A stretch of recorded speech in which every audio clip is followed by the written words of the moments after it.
Hey guys, how's it going? And welcome back to Yugi Monic, formerly known as Pokempow. Now, I just want to go over this again for those of you that saw my last video. I renamed my channel because I felt like Pokempow gave the channel a little bit too much of like a Pokemon feel, and I feel like as of late, I've been doing a lot more Yu-Gi-Oh, a lot more Yu-Gi-Oh deck profiles, and it's kind of what I plan on doing from now on, is like Yu-Gi-Oh deck profiles and more Yu-Gi-Oh type stuff, even though I will still be going into like Pokemon and stuff like that. But mainly it's going to be Yu-Gi-Oh! Now, for those of you that did see my last video where it was a Time Lord combo tutorial type thing, I made a few mistakes, so I took down the previous video, and this is pretty much my take 2. I'm sorry for those of you that saw my previous video. To be honest, I at that point I hadn't played the deck in a while, so I was a little bit rusty, and I was telling you guys I did like 1 or 2 combos that you wouldn't be able to do in real life. I guess you could do it if you're like OG Yu-Gi-Oh, where he was just summoning like Blue Eyes, where Kaiba was summoning Blue Eyes without tributing or whatever. But this isn't what it is. This is real Yu-Gi-Oh. So with real Yu-Gi-Oh, unfortunately, you can't do some of the combos that I did. So this will hopefully be a better tutorial, kind of show you a little bit better what you're actually able to do. And I feel like it kind of gave the wrong interpretation. This deck is not always going to OTK. This is a pure Time Lord deck, is not always going to OTK. It's usually going to take you 2 or 3 turns. But the idea is that you defend your board good enough where it makes it hard for your opponent to kill you before you're able to burn them. Now, if you do draw the right hand, you can OTK. But it's not always going to happen. So let's get into it. For you to OTK, pretty much you need like you 100% you need. There's no other option. You need Celestial Transformation. Let's move this to the side. You need Celestial Transformation. You need the Mishion or Mikion, whatever his name is. And then you need either Raffion or Sandion. Now, how does this work? You would be summoning either one of the 3. Doesn't matter. But this one has to eventually hit the field, either with Celestial Transformation or the normal summon. So let's say you have these 2 in your hand. You would be normal summoning Sandion, Celestial Transformation into Mishion, attacking into your opponent. He halves your opponent's life points, so they'll be going from 8,000 to 4. He does a guaranteed 2,000 burn, so they'll be going from 4 to 2. You'd be overlaying, going into Super Dreadnought, Real Cannon, Gustav Max, detaching 1, burning them for another 2. So that would be game over. Again, your other option would be if we don't have Sandion and you have Raffion. So Raffion does damage to your opponent equal to whatever monster he attacks into.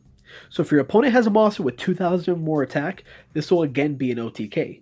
You would be summoning either one, Celestial Transformation, summoning either one, and then you would be halving your opponent's life points and then attack you to a monster with 2,000 more attack, overlaying Super Dreadnought, Real Cannon, Gustav Max, detach 1, 2,000, game over. Oop, took away the wrong one. So that really, with the deck that I've built, is the only way to OTK.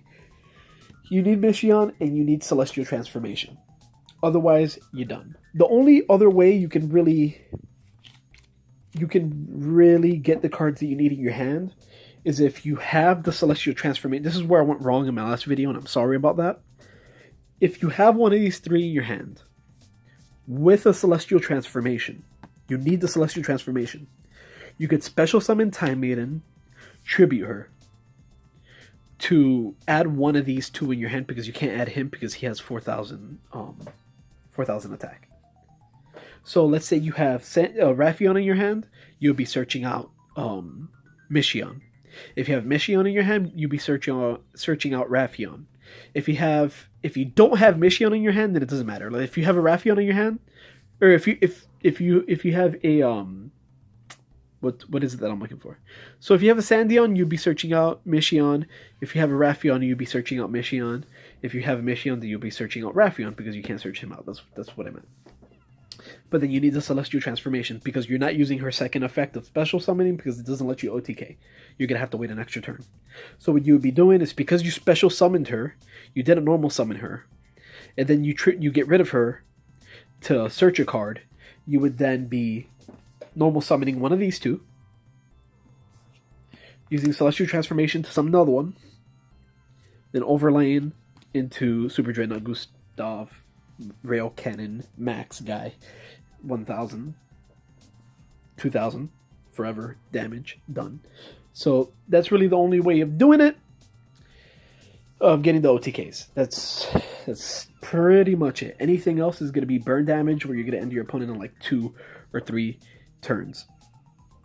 So just to go further into the stuff that I like doing, so when it comes to burn damage, we have quite a few cards that'll do burn damage.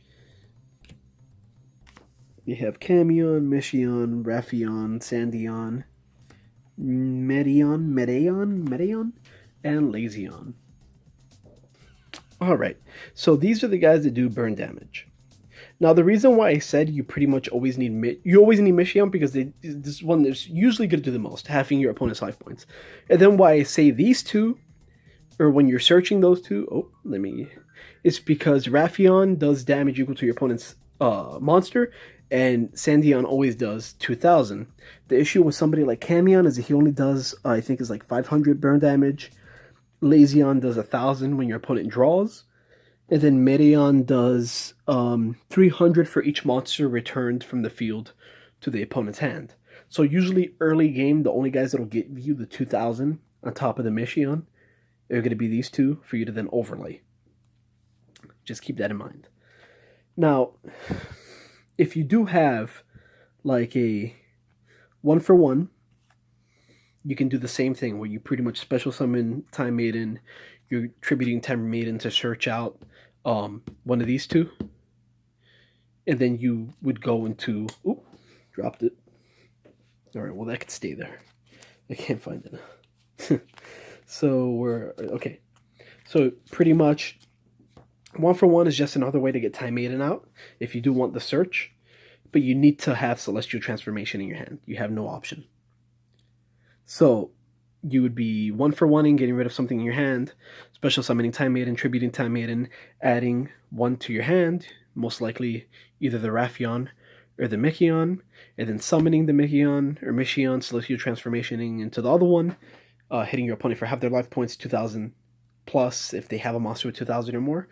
Or if you already have a Sandion in your hand, then you would be summoning the Sandion and then Celestial Transformationing into the Mishion or whatever. And then overlaying into Super Dreadnought Rail Cannon Gustav Max.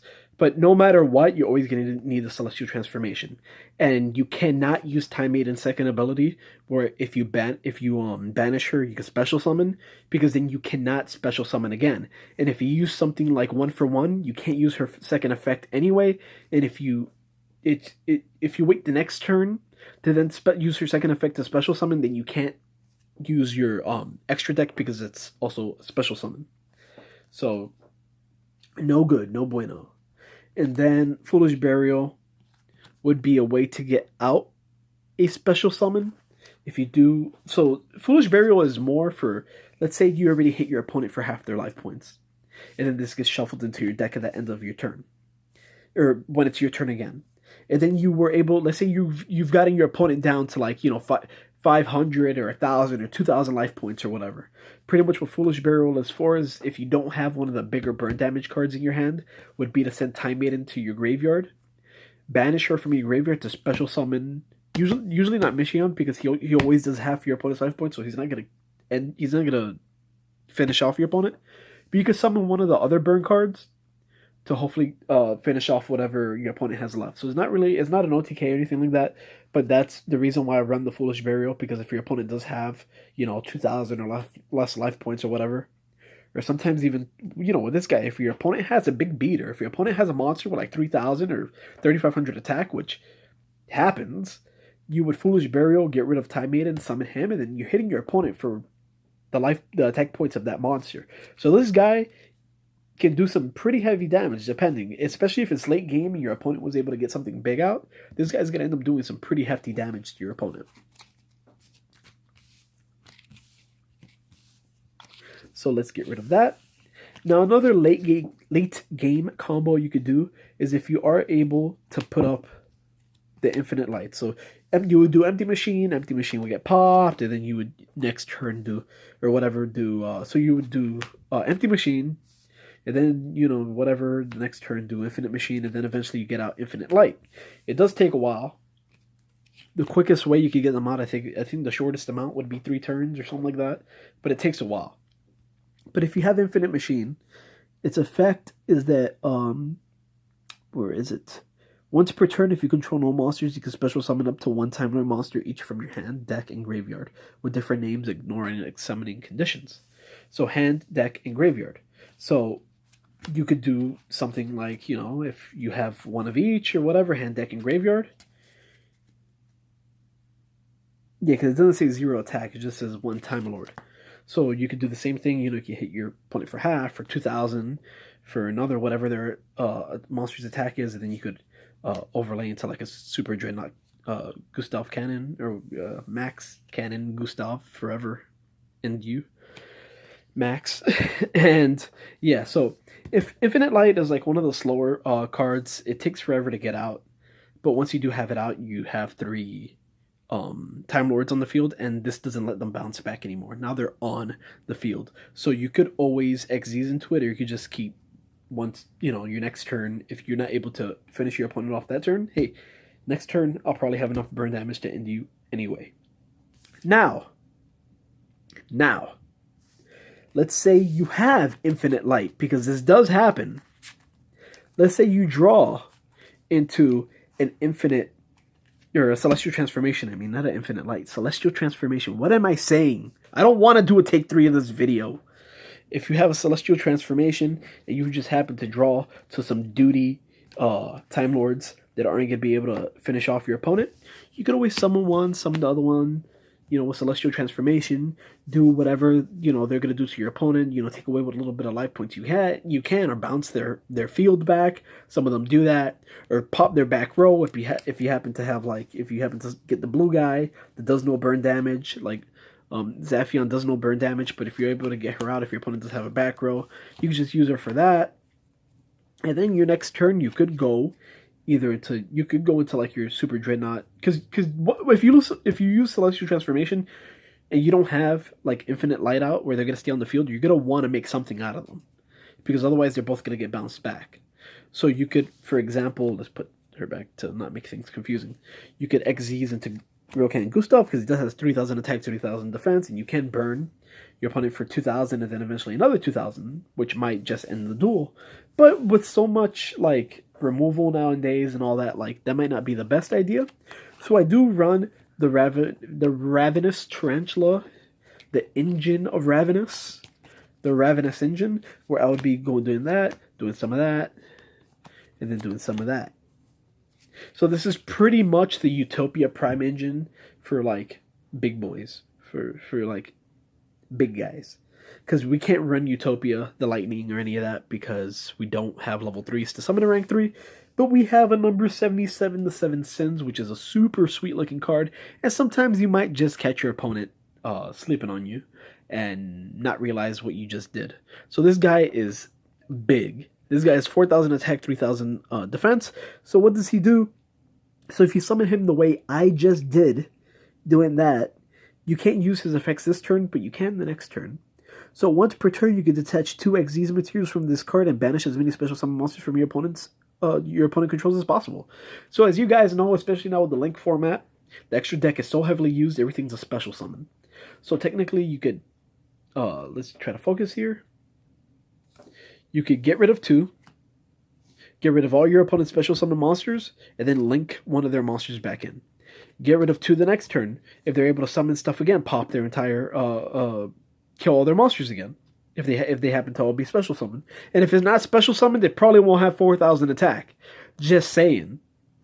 And then again, you would get 1 back. And so you're able to use this effect up to 3 times pretty much.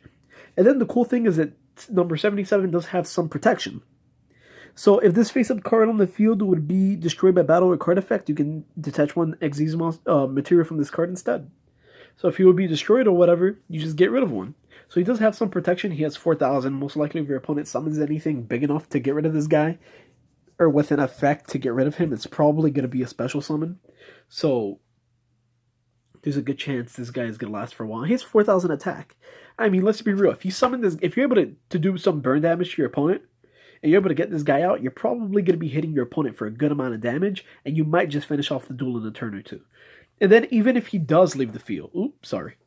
Always going to hit my camera. And even if he does leave the field, let's say your opponent doesn't get rid of him the next turn or whatever, you'll probably have another Time Lord in your hand where you've probably already done enough damage to your opponent's board where you just summon things on the board, because the Time Lords can't, again, they can't be, your opponent can, find ways to get rid of them, but they can be a little bit annoying. And sometimes, even if a Time Lord doesn't have an effect that I want to use at the moment, I'll just summon it anyway, just to have something protecting my life points.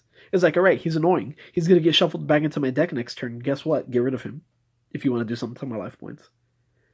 That's what I thought. So yeah.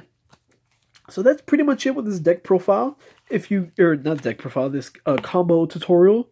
If you guys do want the deck profile, go watch my previous video that is a deck profile. If you guys have any questions, post it below. If there were any problems with this tutorial and I need to do a number 3, please comment it below.